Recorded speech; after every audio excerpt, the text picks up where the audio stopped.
15 গৰাকী শিক্ষক শিক্ষয়িত্ৰীক বাছনি কৰা হৈছে কৃতি শিক্ষক বঁটাৰ কাৰণে, টিচাৰ এৱাৰ্ডৰ কাৰণে, যিটো অহা 5 তাৰিখে আমি তেজপুৰ বিশ্ববিদ্যালয়ত বিষ্ণুৰ কলাগুৰু বিষ্ণুপ্ৰসাদ ৰাভা অডিটৰিয়ামত আমি প্ৰদান কৰিম। মই তেখেতসকলৰ বঁটা প্ৰাপকসকলৰ নাম আপোনালোকৰ আগত গাই দিব ওলাইছোঁ। ডিব্ৰুগড় জিলা নি য়ট উইংকেন, তেওঁ টাইফকে হাই MP স্কুল ছেকেণ্ডেৰীত। ডিব্ৰুগড়ৰ ৰাষ্ট্ৰভাষা বিদ্যালয় লীলাধৰ উপাধ্যায়। তিনিচুকীয়াৰ GB চৌখানী হায়াৰ ছেকেণ্ডেৰী স্কুলৰ ৰঞ্জিত বিকাশ চেতিয়া। মৰাণ পাব্লিক হাইস্কুলৰ স্বপ্নালী গগৈ। লখিমপুৰ জিলাৰ পানীগাঁও হায়াৰ ছেকেণ্ডেৰী স্কুলৰ ভৃগু প্ৰসাদ শৰ্মা। যোৰহাটৰ আদৰ্শ ট্ৰাইবেল হায়াৰ ছেকেণ্ডেৰী স্কুলৰ Rajesh Bordoloi. PM Shri Tariyoni Borbil higher secondary school লখিমপুৰৰ ডম্বৰুধৰ নেৱাৰ। হাইলাকান্দিৰ PM Shri Jamira higher secondary স্কুলৰ সুফিয়ান ছিদ্দিকী বৰভূঞা। এলিমেণ্টাৰী এডুকেশ্যনত ডিব্ৰুগড় জিলাৰ পূব জালনী LP স্কুলৰ নিজু ৰাভা। ডিব্ৰুগড়ৰ ডাঙৰচুক LP স্কুলৰ গুণীন্দ্ৰ গোহাঁই। কামৰূপ 10 নং মাজিৰগাঁও LP স্কুল উৰ্বশী দাস। গোলাঘাটৰ 1 নং পৰঙনীয়া জ্যোতি LP স্কুলৰ নবীন চন্দ্ৰ দাস। গোলাঘাটৰ শিলভেটা LP স্কুলৰ নন্দিতা ৰাজপুত। যোৰহাটৰ 295 নং কুহুম যুগনীয়া LP স্কুলৰ অনিল চন্দ্ৰ হাজৰিকা। যোৰহাটৰ বালিগাঁও MV স্কুলৰ দীপিকা সভাপতি। এই 15 গৰাকী ব্যক্তিক 2025 চনৰ ৰাজ্যিক শিক্ষক বঁটা অহা 5 তাৰিখে তেজপুৰ ইউনিভাৰ্চিটিৰ বিষ্ণুপ্ৰসাদ ৰাভা প্ৰেক্ষাগৃহত প্ৰদান কৰা হ'ব। ইয়াৰ উপৰিও আমাৰ উচ্চ শিক্ষা ডাইৰেক্টৰেট অফ হায়াৰ এডুকেশ্যনৰ আণ্ডাৰত মহাবিদ্যালয়সমূহৰ যিসকল গৱেষক শিক্ষক, যিসকলে তেওঁলোকৰ গৱেষণাৰ কাৰণে পেটেণ্ট লাভ কৰিছে, এই পেটেণ্ট লাভ কৰা শিক্ষকসকলকো আমি সেইদিনাখন সন্মান জনাম। আৰু 4 গৰাকী এনে শিক্ষকে পেটেণ্ট লাভ কৰিছে। তেওঁলোক হ'ল doctor Pradyut Rajkumar Nabajyoti college Barpeta physics ডিপাৰ্টমেণ্টৰ, doctor Himadri Kalita assistant professor zoology Guwahati college, Riju Sharma assistant professor zoology MC college Barpeta, Pritimoni Das assistant professor zoology Mangaldoi college Darrang জিলা। এই 4 গৰাকী ব্যক্তি পেটেণ্ট লাভ কৰাৰ কাৰণে শিক্ষক দিৱসৰ দিনা অসমৰ উচ্চ শিক্ষা বিভাগে সন্মানিত কৰিব। যিসমূহ কলেজে এই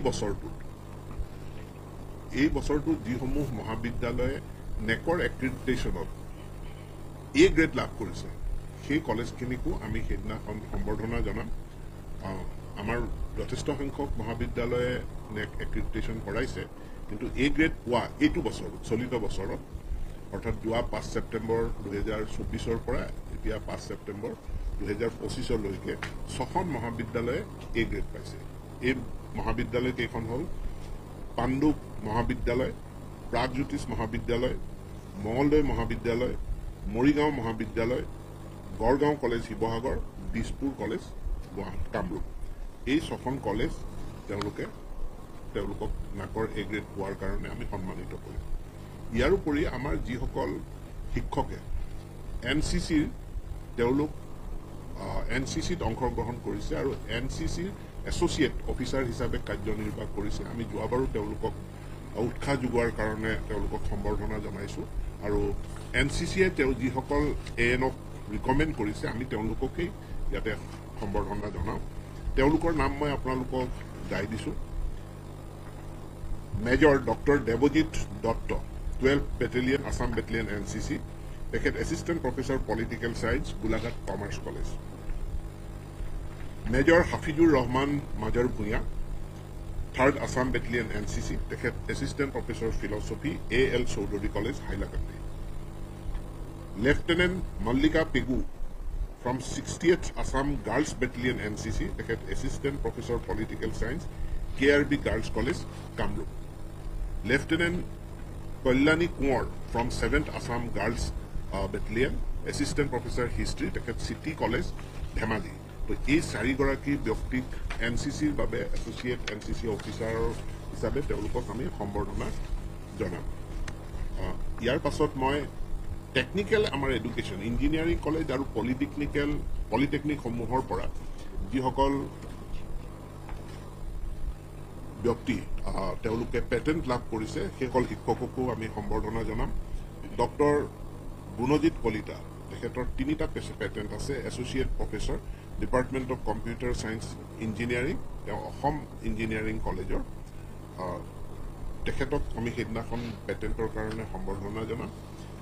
দ্বিতীয় doctor Sumi Kankana Dewan, assistant professor, department of power electronics and instrumentation engineering, তেখেত Jorhat institute of science and technology. তৃতীয়গৰাকী doctor Hemanta Chutia, lecturer, department of food processing technology, তেওঁ ওদালগুৰি পলিটেকনিকৰ।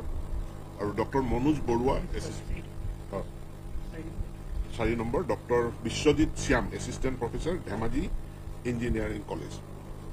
তো এইসকল ব্যক্তি তেওঁলোকে আমাৰ টেকনিকেল এডুকেশ্যনৰ পৰা তেওঁলোকৰ পেটেণ্টৰ কাৰণে আমি তেওঁলোকক 5 তাৰিখে সম্বৰ্ধনা জনাম। আজি মই নামখিনি ঘোষণা কৰিলোঁ আৰু সকলোকে মই 5 তাৰিখৰ যি কেন্দ্ৰীয় অনুষ্ঠান হ'ব তেজপুৰ বিশ্ববিদ্যালয়ৰ বিষ্ণুপ্ৰসাদ ৰাভা প্ৰেক্ষাগৃহত সকলোকে সহায় সহযোগিতা কৰিবৰ কাৰণে আহ্বান জনাইছোঁ। ধন্যবাদ।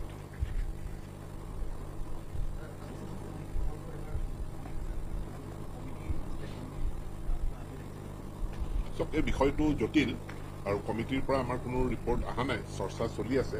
ইয়াৰ লগত এনেকুৱা কথাও আহিছে যে আমাৰ গোটেই শিক্ষা ব্যৱস্থাটো ৰাষ্ট্ৰীয় শিক্ষা ব্যৱস্থাৰ লগত সংলগ্ন। আমি শিক্ষাবৰ্ষ সলনি কৰিলোঁ, কিন্তু যদি দিল্লীয়ে নকৰে, কৰ্ণাটকে যদি নকৰে, তেনেহ'লে তেওঁলোকৰ লগত আমি মানে চিনক্ৰনাইজ কৰিব নোৱাৰিম। এতেকে আমি চুবুৰীয়া ৰাজ্যবিলাকৰ লগতো ভাৰতবৰ্ষৰ অন্য ৰাজ্যৰ লগতো যোগাযোগ কৰিছোঁ আৰু কমিটিখনে বিষয়টো চাব।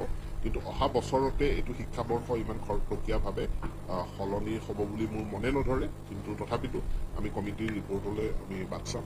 আৰু তাৰ উপৰিও যিসকল অসমৰ বিশিষ্ট শিক্ষাবিদ আছে বা চিন্তাবিদ আছে, তেওঁলোকৰো যি দিহা পৰামৰ্শ আছে সেইটো চৰকাৰক জনাব পাৰে। হয়, ইতিমধ্যে আমাৰ স্পৰ্টছ এণ্ড ফিজিকেল এডুকেশ্যন বুলি আমাৰ এটা ঐচ্ছিক বিষয় আছে আৰু ঐচ্ছিক বিষয়ৰ আমি পৰিসৰটো বৃদ্ধি কৰাৰ কাৰণে আছাম ষ্টেট স্কুল এডুকেশ্যন বোৰ্ডে যথেষ্ট তেওঁলোকে পদক্ষেপ গ্ৰহণ কৰিছে।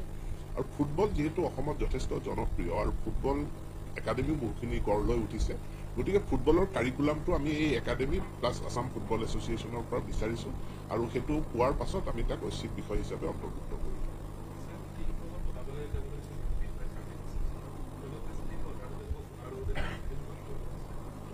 এতিয়া বঁটা বিভিন্ন তেওঁলোকৰ চাকৰিকালৰ বিভিন্ন সময়ত পায়, গতিকে কাৰোবাৰ হয়তো 10 বছৰ থাকে, কাৰোবাৰ 15 বছৰ থাকে, বেলেগ বেলেগ থাকে।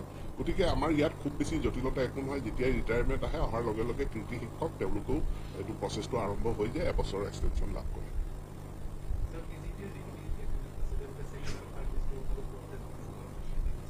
এইটো subject to availability of vacancy. গতিকে আমাৰ যদি ভেকেঞ্চি থাকে আমি নিশ্চয় বেলেগ লিষ্ট উলিয়াম, যদি ভেকেঞ্চি নাথাকে তেতিয়াহ'লে আমি কেনেকৈ উলিয়াম। যিখিনি পদ এছামে কৈ আছে যে এতিয়া বহুত পোষ্ট খালী হ'ব, বহুত পোষ্ট গ্ৰেজুৱেট টিচাৰৰ পোষ্ট নতুনকৈ খালী হ'ব, সেইখিনি আমি এডভাৰটাইজমেণ্ট কৰাই নাছিলোঁ। গতিকে আমি এডভাৰটাইজমেণ্ট নকৰা পোষ্টৰ এগেইনষ্টে আমি এতিয়া ৰিক্ৰুইটমেণ্ট কৰিব নোৱাৰোঁ। যিটো আমি সংখ্যা এডভাৰটাইজ কৰিছিলোঁ সেই সংখ্যাটো আমি বঢ়াব নোৱাৰোঁ। তাৰ কাৰণে দ্বিতীয় পৰ্যায়ৰ যোনটো বিজ্ঞাপন, সেই বিজ্ঞাপন আমি বা ৰিক্ৰুইটমেণ্ট প্ৰচেছ সেইটো আমি আৰম্ভ কৰিব লাগিব। আমি যিখিনি পোষ্ট এডভাৰটাইজ কৰিছোঁ তাত ভেকেঞ্চি সাপেক্ষে পৰৱৰ্তী লিষ্ট ওলাব। যদি ভেকেঞ্চি নাই তেনেহ'লে নোলায়। তেওঁলোকে কৈছে ইমান পোষ্ট খালী থাকি গ'ল, আমি ৰিজাৰ্ভেশ্যন ৰুলটো ফ'ল' কৰিব লাগে। বহু পোষ্ট হয় খালী আছে, কিন্তু সেইটো ST Pৰ কাৰণে আছে বা ST হিলছৰ কাৰণে আছে। ইয়াৰ পাছত মই আগতে কৈছিলোঁ যে আমি কিছু ইনষ্টিটিউশ্যনকো এইবাৰ আমি পুৰস্কৃত মানে সম্বৰ্ধনা জনাম। আমাৰ শিক্ষা হেতুৰ এটেণ্ডেঞ্চৰ ক্ষেত্ৰত যিকেইখন জিলাই খুব ভাল পাৰফৰ্মেঞ্চ কৰিছে, যি 3খন জিলাই হায়েষ্ট ষ্টুডেণ্টৰ এটেণ্ডেঞ্চ দিছে, সেই জিলাকেইখনক আমি সন্মানিত তেওঁলোকক সম্বৰ্ধনা জনাম। আৰু সেই জিলাকেইখন হ'ল 1 নম্বৰত মাজুলী 63.49% এটেণ্ডেঞ্চ ষ্টুডেণ্টৰ, 2 number Dhemaji 62.87% average, 3 number Sivasagar 60.54%। যেটো আমাৰ ষ্টেটৰ যি এভাৰেজ আছে ষ্টেটৰ এভাৰেজটো হ'ল 51.30 এটেন্ডেন্স। গতিকে এই শিক্ষা হেতু এপত 3খন জিলাৰ এটেন্ডেন্স পাৰ্চেন্টেজৰ কাৰণে তেওঁলোককো আমি সেইদিনাখন জনাম। আৰু বিদ্যালয় হিচাপে আমাৰ যিকেইখন বিদ্যালয় শিক্ষা মানে উইথ হাইয়েষ্ট এটেন্ডেন্স যিকেইখন বিদ্যালয়ে দিব পাৰিছে হাই এটেন্ডেন্স সেই বিদ্যালয় কেইখন হ'ল 1 number Khalipara LP school Chirang জিলা, কুমাৰ ভাটি LP স্কুল যোৰহাট, 1077 নং Bamunkura LP school Kokrajhar, Choraihabi Mising LP school Dibrugarh, 708 নং পুৰণি Lunpuria LP school Sivasagar, Garbasti LP school Udalguri, 40 নং Japonchuk LP school Majuli, Durpatimukh LP school Dhemaji, Longjap Binapani LP school Nagaon আৰু গেলগুৱাজুলি LP স্কুল শোণিতপুৰ। এই 10খন বিদ্যালয়ে স্কুল সাপেক্ষে এটেন্ডেন্সৰ ক্ষেত্ৰত এবভ 80% তেওঁলোকৰ মানে এটেন্ডেন্স আছে। আৰু হাইয়েষ্ট যিখন স্কুল চিৰাং জিলাৰ খালেপাৰা LP স্কুল এই জিলাখনত 93.11% তেওঁলোকৰ এভাৰেজ এটেন্ডেন্স। গতিকে এই বিদ্যালয়কেইখনকো আমি সম্বৰ্ধনা জনাম অহা 5 তাৰিখ শিক্ষক দিৱসৰ।